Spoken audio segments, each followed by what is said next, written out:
Bienvenue sur Bordeaux Stories.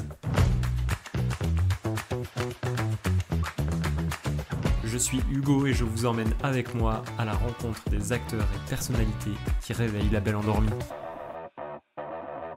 On était à Paris. J'ai vu qu'il y avait pas mal de recrutement dans le digital. Au départ, j'ai pas forcément osé. Il y a quand même pas beaucoup d'offres et que c'était la guerre pour obtenir un logement. Ouais, hyper contente, pas de regrets. Entre 1004 et 1008, c'est pas la même vie, c'est plus calme, les gens sont plus détendus, les gens se crient moins dessus, il y a moins de gens dans la rue. J'ai franchi le pas. Les moustiques. Bienvenue dans ce premier épisode de témoignage. Ils ont déménagé à Bordeaux. Nous démarrons avec l'histoire de Marion et Adrien. La trentaine révolue, une petite fille, et après une dizaine d'années passées à Paris dans le 10e arrondissement, ils ont décidé de quitter la capitale. Elle est responsable approvisionnement chez Claudie Pierlot. Lui, commerçant et patron de sa propre affaire. Bordeaux était une évidence pour Marion qui connaît déjà la ville, mais moins pour Adrien, originaire du Tarn et seulement venu passer quelques week-ends. On vous raconte comment ils ont affronté les défis liés à ce changement de vie, ou comment trouver un job, un logement et une crèche en seulement quelques semaines. C'est parti!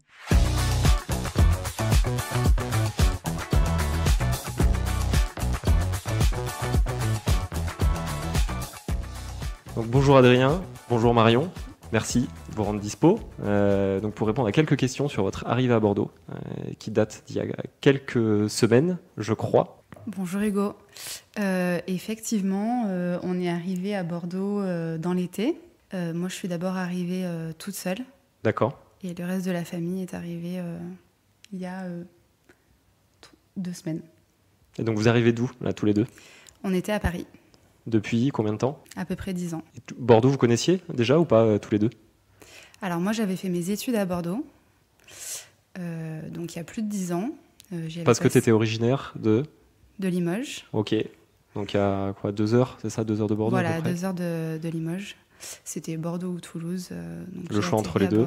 Et donc le choix de venir à Bordeaux, donc ça a été, toi d'abord, la ville, tu l'as connue, en fait, c'est par les études, c'est ça? Voilà, c'est ça. T'es parti à Paris quelques années, donc presque, voilà, c'est 10 ans. Voilà. J'ai continué à retourner à Bordeaux de temps en temps pour des week-ends parce que j'avais des amis ici. Adrien aussi, donc il a découvert. Et moi, j'aimais beaucoup revenir à Bordeaux. Ça a été quoi alors qu'est-ce qui vous a fait prendre la décision? Déjà d'abord, ça a été quoi? Ça a été quitter Paris ou venir à Bordeaux? C'était quitter Paris. Ouais, donc ok, c'est volonté d'abord de partir de Paris, et le choix de Bordeaux, c'est quoi? Ça a été une évidence finalement ou Alors c'était une évidence plus de mon côté, en tout cas au départ. Après, on a aussi, on n'était pas fermé à d'autres possibilités. Mais c'est ce qui a regroupé le plus nos... Il y a quelle autre ville, je veux dire, qui potentiellement aurait pu vous accueillir, du coup? Adrien était plus pour Toulouse au départ. D'accord. Parce que, originaire de la région, c'est ça? Oui, voilà, à côté de Toulouse. Et puis, au fil du temps, on a eu beaucoup d'amis qui se sont installés aussi, qui sont revenus en région bordelaise. Ok. Qui venaient de Paris aussi, justement, ou d'ailleurs? Beaucoup de Paris. Ouais. Et c'est vrai que c'était quelque chose d'important pour nous aussi de retrouver des de copains retrouver du monde, quoi. Ouais. D'avoir un cercle quand tu débarques. Au niveau pro, toi, tu faisais quoi à Paris, Marion? Alors, à Paris, j'étais dans le retail. Ok. Tu peux nous dire ou pas le groupe dans lequel tu étais? Chez Claudie Pierlot. Ok. Donc, je travaillais au siège et j'étais responsable APRO. Donc, je travaillais sur la partie retail et digital. Et donc, j'y suis restée 9 ans. Tes plans à ce moment-là, c'était quoi? C'était de se dire, je voudrais garder mon job, en tout cas sur Paris, et fonctionner en remote depuis Alors, Bordeaux? j'ai tenté, j'ai fait la demande. On m'a proposé de faire 3 jours de télétravail par semaine au lieu de 2. Comment tu l'as pris pour toi? C'était J'ai compris la décision, parce que c'est vrai que si une personne est passée en full remote... pourquoi pas tout le monde? Voilà, c'est ça. Je pense Pourquoi qu'il y a d'autres personnes qui auraient été intéressées, et je comprends après que ce soit compliqué. D'un point de vue vie perso, vie de famille, par contre, c'est pas quelque chose que tu envisageais? De faire des allers-retours en fait régulièrement? Pas du tout. Ok. Donc le choix s'est finalement un peu imposé avec la solution qu'on t'offrait. Je connaissais d'avance la réponse, mais je voulais quand même le tenter. Ok. Donc non, après du coup j'ai regardé pour pour trouver un job directement sur Bordeaux. Ok, dans le même secteur, même type d'activité? Alors au départ, j'ai vraiment cherché dans le même secteur, sur le même type de poste. J'ai très vite arrêté parce que il n'y avait pas grand-chose. C'est quoi les quelques boîtes que tu as vues sur des métiers similaires aux tiens?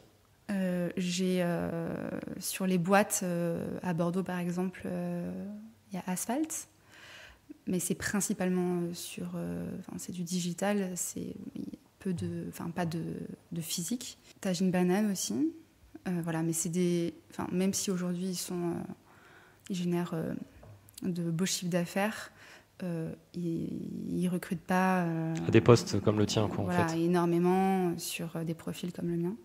Donc c'est quoi ça? Tu t'en rends compte finalement assez rapidement que ça va être bouché au niveau... Je le savais déjà, de toute façon... Mais tu as quand même tenté le truc. Tout est centralisé à Paris aujourd'hui, le secteur du retail, du prêt-à-porter, tout est à Paris. Donc j'avais tenté, voilà.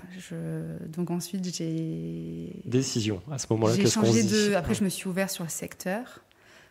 J'ai aussi postulé chez des industriels, toujours sur de la pro, mais sur d'autres secteurs. Tu peux nous donner un ou deux noms aussi ou pas? De boîtes où ça va pas trop parler Sur même des gros comme Thales, des choses voilà, qui sont complètement à l'opposé de ce que je faisais, où les métiers sont même très différents finalement. Oui.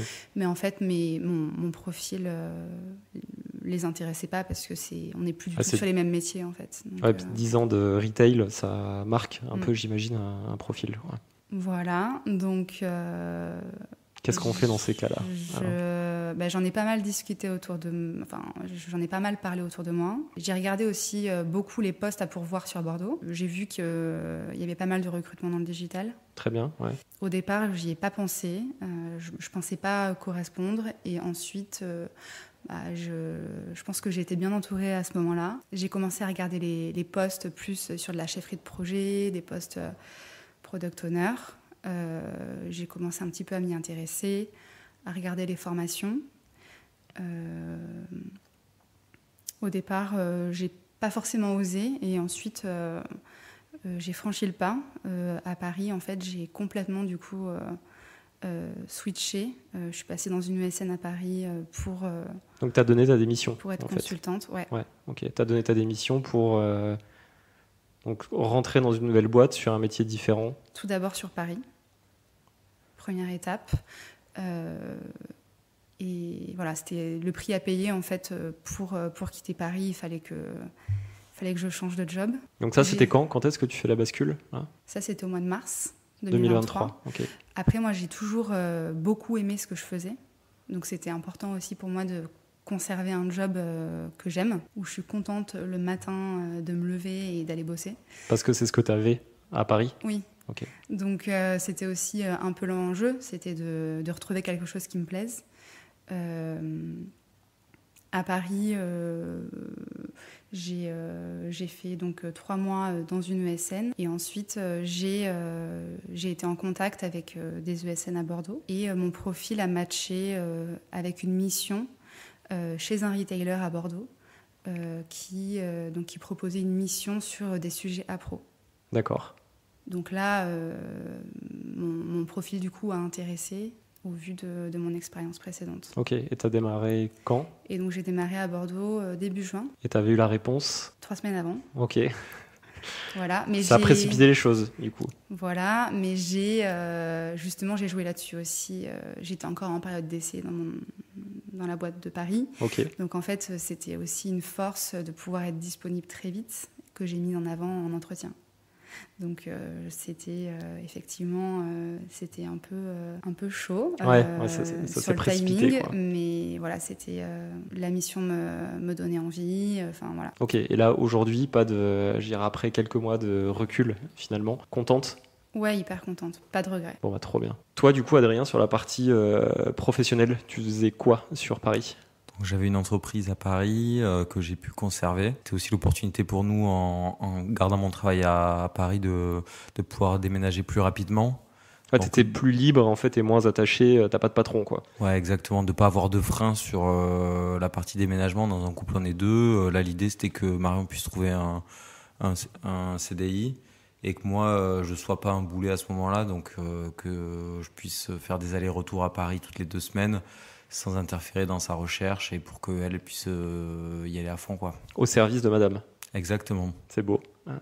Tu as géré notamment la partie logement, je crois, c'est ça, sur la transition entre Paris et Bordeaux. La partie logement. Trouver un appart, quoi. Alors, trouver un appart, on était quand même tous les deux avec Marion. Parce qu'à Bordeaux, c'était pas facile, là, avec les taux d'intérêt qui augmentent. C'est qu'on avait l'impression qu'il y avait plus de gens qui restaient dans leur logement. Du coup, c'était pas évident dans notre zone. Est-ce que vous vouliez acheter directement sur Bordeaux ? Non, on louait juste avant de voir un peu si ça nous plaisait et tout. L'idée, c'était de trouver un appartement sympa dans un quartier qu'on aimait bien. Ok. Il y avait quoi comme quartier qui vous faisait de l'œil au départ ? C'était le quartier Saint-Seurin-Fond-d'Odège, proche du jardin public. Ok. Et en fait, on s'est vite rendu compte que il y avait quand même pas beaucoup d'offres et que c'était la guerre pour obtenir un logement. Par rapport à vos critères. Ouais. Par rapport à nos critères et globalement, même dans Bordeaux, C'était quoi ? C'était 3 pièces Alors, 3 pièces. Nous, on voulait 4 pièces à la base, donc 3 chambres. On a vite fait une croix dessus. Donc, il y en avait pas. Puis ensuite, on s'est donc dit 3 pièces, donc 2 chambres. Et là, c'était pareil. C'est-à-dire que dans le neuf ou dans des états un peu anciens, il y avait énormément. Mais avec des prestations plutôt normales, avec des appartements en bon état et bien placés, c'était quand même compliqué. En fait, c'était C'était charme de l'ancien avec mais que ce soit propre, quoi. Grosso modo, c'est ça que vous cherchez. Une salle de bain et une cuisine plutôt neuve, ou récemment restaurée, pas des appartements avec des trous dans la cuisine. Ouais, voilà, ancien, quoi. Et des salles de bain avec tout à refaire, quoi. Ok. En budget, tu peux dire ce que vous aviez ou pas en fourchette ? Entre 1004 et 1008. Ok, donc on va dire un budget qui est quand même plutôt confortable, et même avec ça a été compliqué de trouver rapidement un appart, quoi. Ouais, c'était compliqué, il y avait du monde sur les appartements en même temps que nous. Vous avez eu des refus dans la recherche ? On a été sur 2 appartements en lice pour les avoir, mais nos dossiers étaient sélectionnés, mais à chaque fois on s'est fait refuser parce que les gens ont privilégié des fonctionnaires ou des choses comme ça. Okay. Alors qu'on gagnait 3 ou 4 fois le loyer, quoi. Ok. D'accord. Ouais, parce que donc Marion qui venait de démarrer en fait son nouveau job. Ouais, période d'essai plus moi entrepreneur, c'est vrai que ça peut ne pas rassurer les propriétaires. Finalement, vous avez trouvé où ? On a trouvé rue Fond-d'Odège, proche jardin public, exactement dans le secteur qu'on recherchait, 80 mètres carrés, 2 chambres, voilà. Ok, donc vous avez mis quoi, grosso modo un peu plus de 2 mois, c'est ça, pour trouver ? Non, on a mis 1 mois et demi. Ok. Vos plans pour la suite, ça va être de rester en loc ou vous aimeriez bien acheter sur Bordeaux ? Alors on aimerait bien acheter, mais vu les taux actuels, c'est vrai qu'on attend de voir un petit peu comment ça va se passer d'ici la fin de l'année, début d'année prochaine. Ouais, pour l'instant c'est stand-by. Ouais, on est en stand-by, on regarde un petit peu le marché. C'est vrai que les prix ont baissé, pas suffisamment vu les taux d'intérêt pour pouvoir forcément se projeter sur des biens dans notre quartier. Ok, toi qui connaissais moins Bordeaux que Marion, pour l'instant, après quelques semaines, quelques mois, l'atterrissage, ça se passe comment ? Ouais, c'est tout en douceur. C'est vrai que c'est pas la même vie, c'est plus calme, les gens sont plus détendus, les gens se crient moins dessus, il y a moins de gens dans la rue. Donc c'est quand même plus agréable au quotidien. Ok. Ouais, par rapport à Paris, ce que vous viviez, vous viviez dans quel arrondissement à Paris ? Dans le 10e, donc arrondissement qu'on a adoré quand on était jeune, pour sortir, aller au restaurant, faire la fête. C'est vrai que passé un certain âge, notamment avec des enfants, on a envie d'un peu plus de calme. Parce que vous avez une petite fille ? Une petite fille qui a 2 ans et demi, ouais. Et du coup, ça m'amène au sujet de la crèche. Mm-hmm. Comment ça s'est passé ? Parce qu'en fait, Marion a eu, donc avant l'été, sa proposition pour démarrer sous 3 semaines à Bordeaux. Mm-hmm. J'imagine que votre fille, vous aviez une solution de garde ? Là, on a à Paris ? Ouais, à Paris, on avait une crèche. Pour gérer le déménagement, on a amené Anna, notre fille, chez mes parents dans le sud pour être un peu plus libre en termes de logistique, pour gérer le déménagement, les allers-retours, etc. Donc ça s'est quand même plutôt bien passé. On a en parallèle recherché des modes de garde à Bordeaux et j'ai plutôt insisté. On a trouvé une crèche et on a eu une crèche et un relais d'assistante maternelle. On a privilégié le relais d'assistante maternelle parce qu'il était un peu plus proche de chez nous. Ok. C'était quoi comme vous aviez une solution de garde qui était privilégiée au départ? Vous vous êtes dit on veut absolument justement. On voulait plus une crèche parce que Anna notre enfant était en crèche. Là, on avait la crèche qui était un peu plus loin et sans extérieur, donc on a privilégié un relais d'assistante maternelle avec un petit extérieur pour elle, c'était un peu mieux. Ok. Et parce qu'en fait, sur Bordeaux, on entend quand même beaucoup dire que c'est une galère pour trouver des solutions de garde. Toi, tu as l'impression, avec le recul, que ça a été compliqué ou pas? Oui, c'est une galère, hein, on ne se le cache pas. Je pense que c'est partout pareil, notamment à Paris aussi. Il faut insister, quoi. La solution miracle, c'est... Ouais, il faut rien lâcher. Quand tu dis insister, c'est quoi? C'est passer des coups de fil, ouais, ça paye? Passer des journées à appeler toutes les assistantes maternelles ou leur envoyer des messages, appeler la mairie, appeler les crèches privées qui éventuellement peuvent avoir des places qui sont pas réservées via les entreprises. Faut y penser aussi, c'est une bonne alternative. Faut rien lâcher. Très bien. Sur les... Est-ce qu'il y a eu d'autres sujets après compliqués à gérer autres que la crèche, que l'immobilier, que le boulot dans cette transition entre Paris et Bordeaux ou pas? Les moustiques. À Bordeaux, il y a beaucoup de moustiques. Et autres que les moustiques? Trouver une voiture. On n'avait jamais acheté de voiture, donc il faut qu'on trouve une voiture. Ouais. C'est le prochain objectif. Exactement. Ok, très bien. Merci à tous les deux pour votre témoignage.